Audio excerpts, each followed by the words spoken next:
All right, good morning, class. All right, get out your Chromebooks and go to Google Classroom, pull up the assignment that's on there. Today, you and a partner are going to work on a website that you're going to look through the questions, answer it on the Google Doc. Pretty easy day, right? What is it, Jimmy? What do you mean it's blocked? It's working on mine. Hold on, let me check. Come on, guys, settle down, settle down. Just give me a second to find a new assignment. Chances are that at some point this year, this has happened to you. Your teacher assigns you something, but when you go to click on the video, website, or anything else, it doesn't pop up. It says that it's blocked. This is what we're going to talk about today. But first, our assignment. We're going to search for what the CIPA is and how it impacts us. Then we're going to scroll down the screen and see why something needs to change. And then we're going to click on over to see why it doesn't just affect the students.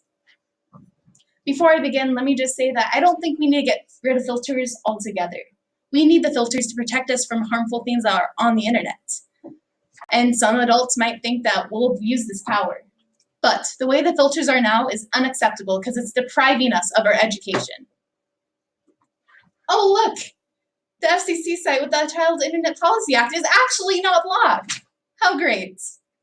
All right, so just to recap what the CIPA is, it's the Children's Internet Policy Act. It was established in 2000 by Congress to give schools funding in exchange for blocking and filtering their school websites. Now, this in itself is a good thing. The government really wants us to be protected about what things we see on the internet, because there's a lot of stuff on the internet that we probably shouldn't be seeing. So this protects us from it. But it is up to the schools themselves to see what it's going to look like. Which means that schools can, dare I say, go overboard with the restrictions, as we can see in our classroom today.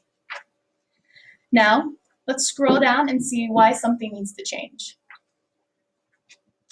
Oh my goodness, I have so much work to get done. I have 2 presentations to do, not to mention a speech to write, memorize, and get a presentation for. And pictures to get, websites to go to, videos to watch, and do peer evals on. There's just so much I have to get done. Hold on, let me just do the presentations first. Let's see, search up the magic school bus to make a funny topic out of it. And that's not what I searched up. I don't want pictures of actual school buses. I need the magic school bus, you know, the cartoon that actually teaches kids about science. Whatever, I'll just go to the website my teacher assigned. Click on it, it's blocked. How is this blocked? The teacher assigned it. Why would they show us something that should be blocked? Whatever, I'll just go to YouTube, do my peer evals, gotta catch up on those. And our videos aren't even up. The teacher uploaded them yesterday. Whatever, I can't do my assignment, I give up. This was my line of thinking, actually just this morning. I couldn't do my assignments, and because the school teachers can't do anything else about it, I, the student, had to deal with it. According to onlinepolicy.org, even set on the most simple of filtering tools, search engines will block up to a minimum of tens of thousands of websites. And will block 70% or more of searching results based on school curriculum. This is a problem because the information that you actually need for that search report that you needed, it's not going to be there.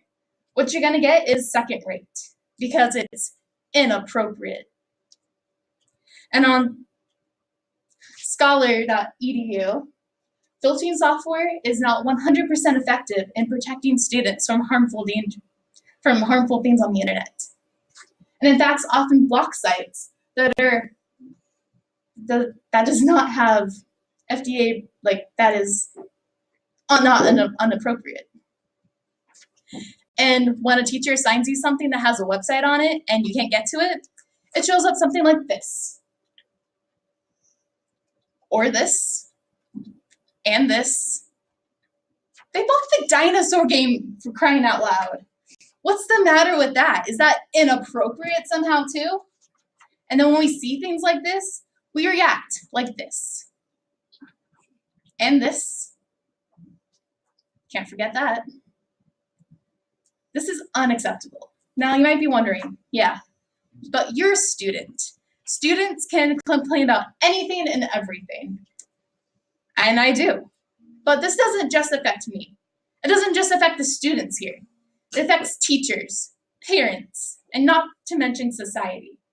Because when a teacher goes through the time and the effort to find us appropriate websites that will enhance our learning, they're unbeknownst to them that we can't access it until it's too late. And then we waste even more class time while they try to fix it, which they're not going to fix.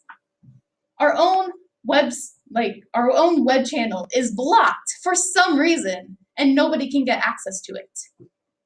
And parents are affected by this too, because when I come home to my house and my mom asks me, "How's your day?"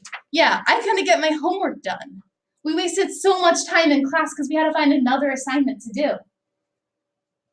So when parents do this, they think, do I want my child going to this school that blocks their education? Or do I want to go to a school that enhances their education with computers, resources, and such the like? Now you might be wondering, yeah, you might have a point, but how does it affect society?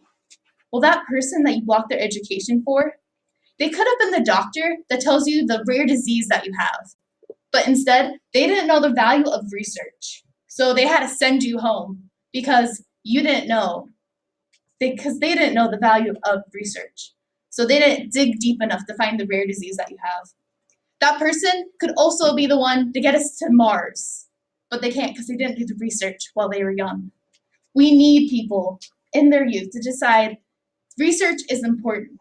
I'm going to question what's going on in the world so I can get the facts before I say anything to make the world a better place. To recap, we saw that the CIA website was not blocked and saw why it affects us. Then we scrolled on down the page to get more information about why something needs to change. Then we clicked on over to see why it doesn't just affect the students. Imagine a school year when a teacher assigns you something, you actually could do the assignment. When you clicked on a link to a video, you could actually see the video. We're not asking much.